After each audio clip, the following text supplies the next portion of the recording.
Ukraine से एक ऐसी खबर सामने आई है जिसने पूरी दुनिया को हैरान कर दिया है, चौंका दिया है। दरअसल इजराइल ने यह फैसला कर लिया कि वो अब यूक्रेन को आयरन डोम एयर डिफेंस नहीं देगा। अगर ये एयर डिफेंस ज़ेलेंस्की हासिल कर लेते तो यूक्रेन की महाजंग में पुतिन को पीछे हटना ही पड़ता। लेकिन पुतिन ने एक ऐसी चाल चली कि ज़ेलेंस्की का यह सपना भी टूट गया है।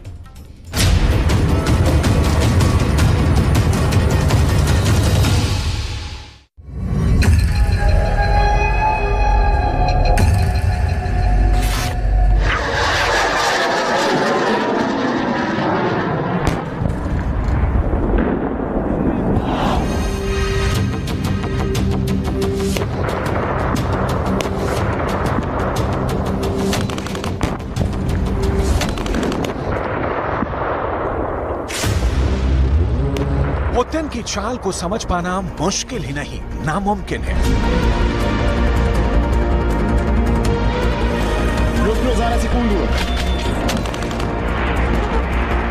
पुतिन की मिसाइल के धमाके की आवाज तो सिर्फ यूक्रेन में ही सुनाई देती है।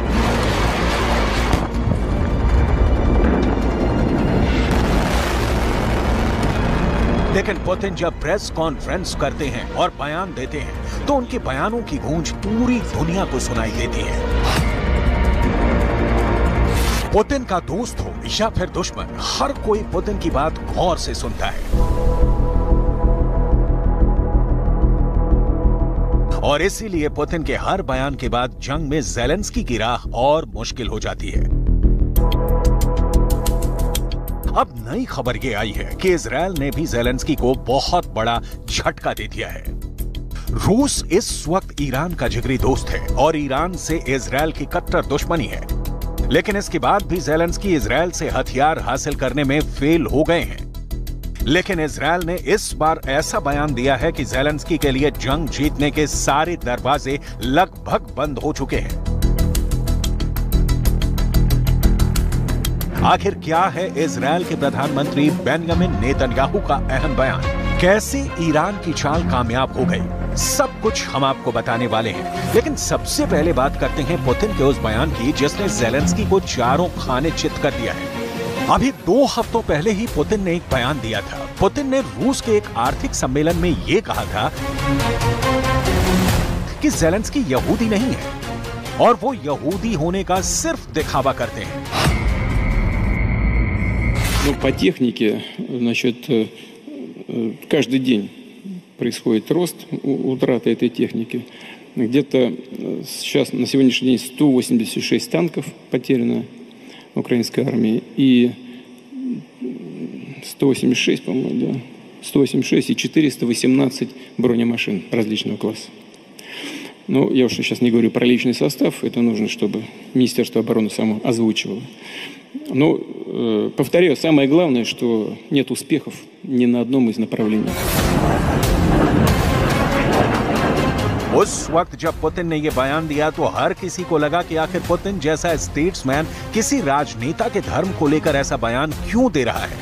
लेकिन अब जाकर ये राज खुला है कि ज़ेलेंस्की अपने यहूदी होने का फायदा उठाकर इजराइल के साथ रिश्तों को मजबूत कर रहे थे, क्योंकि इजराइल एक यहूदी बहुल देश है। और अब इजराइल के प्रधानमंत्री का ये अहम बयान आ गया है कि उन्होंने ज़ेलेंस्की को आयरन डोम जैसा दुनिया का सबसे बेहतरीन एयर डिफेंस देने से साफ साफ इनकार कर दिया है। यानी ज़ेलेंस्की का यहूदी भाई भाई वाला फॉर्मूला पुतिन ने फेल कर दिया है।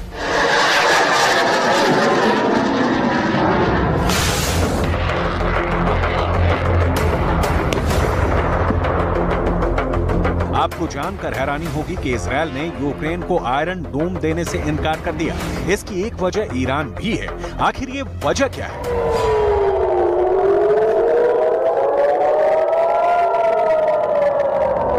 आपको आगे बताएंगे, लेकिन पहले इजराइल के प्रधानमंत्री का अहम बयान जान लेते हैं। दरअसल बेंजामिन नेतन्याहू ने कहा है कि ये समझना महत्वपूर्ण है कि हम इस संभावना से भी चिंतित हैं कि ईरान हमारे ही हथियारों का उपयोग हमारे खिलाफ कर सकता है। इजराइल एक घनी आबादी वाला देश है और पिछले सालों में फिलिस्तीन से हुई लड़ाइयों में अगर इजराइल की ज्यादा जनहानि नहीं हुई है तो इसका पूरा श्रेय आयरन डोम की प्रणाली को जाता है।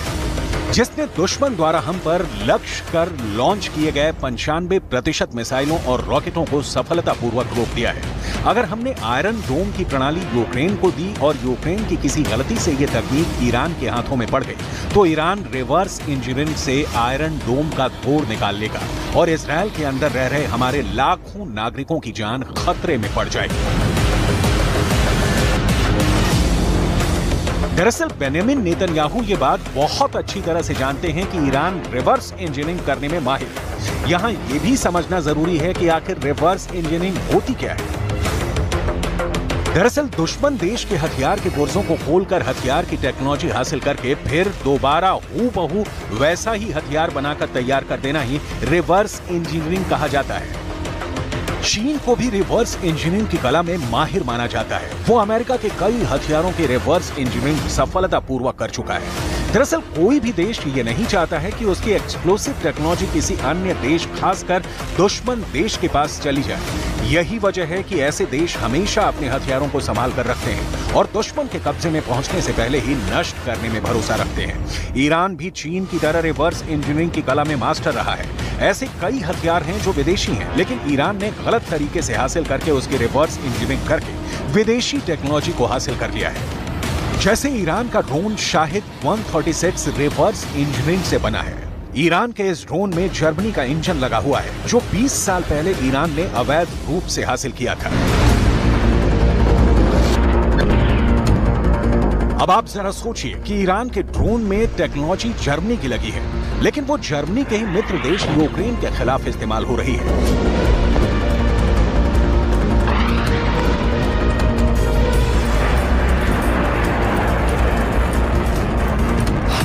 इस ईरानी ड्रोन से भी इजरायल को कितना बड़ा नुकसान पहुंचा है, ये आप इन आंकड़ों से समझ सकते हैं। ईरान ये दावा करता है कि उसके ड्रोन शाहिद 136 की रेंज 2500 किलोमीटर है और ईरान की राजधानी तेहरान की दूरी इजरायल से करीब 2000 किलोमीटर है। ईरान की एक हथियार कंपनी है जिसका नाम है IDI। इसे रक्षा उद्योग संगठन भी कहा जाता है। ये ईरान की एक स्वदेशी हथियार निर्माता कंपनी है जो रिवर्स इंजीनियरिंग करने के लिए बदनाम है और ईरान के लिए हथियार भी बनाती है। इस पर आरोप है कि ये हाल के कुछ वर्षों में अमेरिका, सोवियत संघ और चीन जैसे देशों के हथियारों की टेक्नोलॉजी को चुरा चुका है। जैसे ईरान ने एक होवित्जर तोप बनाई है जिसे रॉड 2 कहा जाता है। माना जाता है कि इस तोप को ईरान की इसी कंपनी ने रूस और अमेरिका की टेक्नोलॉजी को चुरा कर बनाया है। ईरान ने मिसाइल बनाने के लिए भी संयुक्त राज्य अमेरिका, उत्तर कोरिया और रूस की मिसाइल टेक्नोलॉजी को चोरी किया है। मिसाल के लिए ईरान की मिसाइल सैयद 1 के बारे में कहा जाता है कि ये चीन की टेक्नोलॉजी को चुरा कर बनाई गई है। इस मिसाइल को चीन की HQ-2 सैम मिसाइल का आधुनिक संस्करण माना जाता है। ये भी HA-2 सैम की तरह 200 किलोग्राम का हथियार है और इसकी स्पीड लगभग 1200 मीटर प्रति सेकंड है। दावा किया जाता है कि ईरान की मिसाइल सैयद 2 1979 की क्रांति से पहले संयुक्त राज्य अमेरिका से प्राप्त रिम 67 मिसाइल का ईरानी वर्जन है जो रिवर्स इंजीनियरिंग से बना है।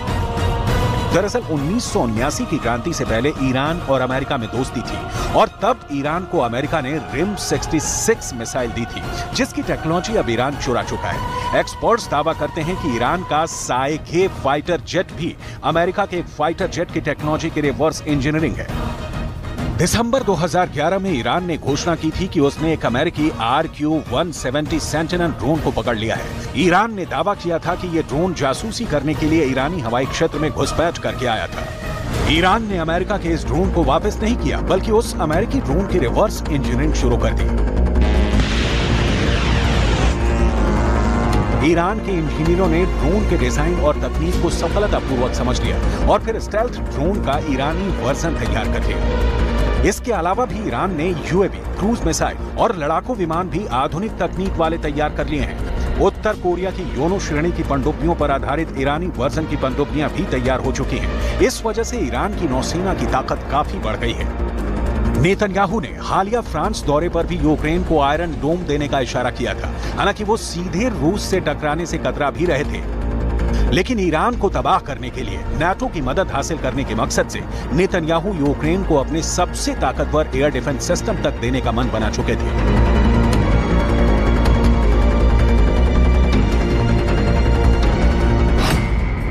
इजरायल का आयरन डोम एक मोबाइल एयर डिफेंस सिस्टम है। ये छोटी दूरी के रॉकेट, आर्टिलरी और यूएवी को इंटरसेप्ट कर सकता है। इसमें interceptor, launcher, combat management, control system और एक ELM मल्टी मिशन रेडार लगे हुए हैं। आयरन डोम 70 किलोमीटर के अंदर टारगेट को इंटरसेप्ट कर सकता है। इसका सक्सेस रेट 90% तक माना जाता है। इजरायल आयरन डोम को दुनिया का सबसे ताकतवर एयर डिफेंस सिस्टम मानता है। यही वजह है कि ज़ेलेंस्की इसके जरिए यूक्रेन को अभेद्य बनाना і тим гарантованіше буде захищеність європейської безпеки і свободи. ज़ेलेंस्की और बेंयामिन नेतन्याहू के रिश्ते भी पहले काफी बेहतर थे, लेकिन ज़ेलेंस्की इस बात से काफी नाराज हैं कि इजरायल उनको हथियार नहीं भेज रहा है। ज़ेलेंस्की आयरन डोम को इसलिए हासिल करना चाहते थे क्योंकि आयरन डोम का परफॉर्मेंस बहुत अच्छा है। साल 2022 अगस्त के महीने में फिलिस्तीन के आतंकी गुटों की तरफ से इजरायल पर 600 रॉकेट दागे गए थे। आयरन डोम ने फिलिस्तीन के 582 रॉकेट नष्ट कर दिए थे, लेकिन 18 रॉकेट इजरायल के इलाकों में गिरने में कामयाब रहे। यानी आयरन डोम इस बार 97% तक प्रभावी रहा।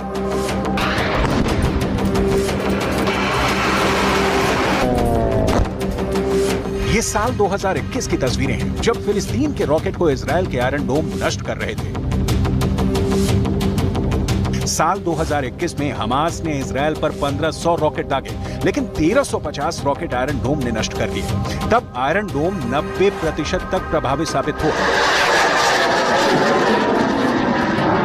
इजरायल की सरकार अपने एयर डिफेंस पर बहुत ध्यान देती है, क्योंकि वो जानती है कि अगर आयरन डोम नहीं होगा तो इजरायल की हालत यूक्रेन की जैसी होगी। ऐसे में ईरान चाहे कितनी भी धमकियां दे, लेकिन सच ये है कि आज भी इजरायल के आसमान को चीर पाना मुश्किल ही नहीं, नामुमकिन है। कुल मिलाकर ज़ेलेंस्की की सारी उम्मीदें खत्म होती जा रही हैं और ज़ेलेंस्की को अमेरिका से ही सबसे ज्यादा उम्मीद है, क्योंकि आसमान से आ रही पुतिन की मिसाइलें यूक्रेन के लोगों का काल बन चुकी हैं।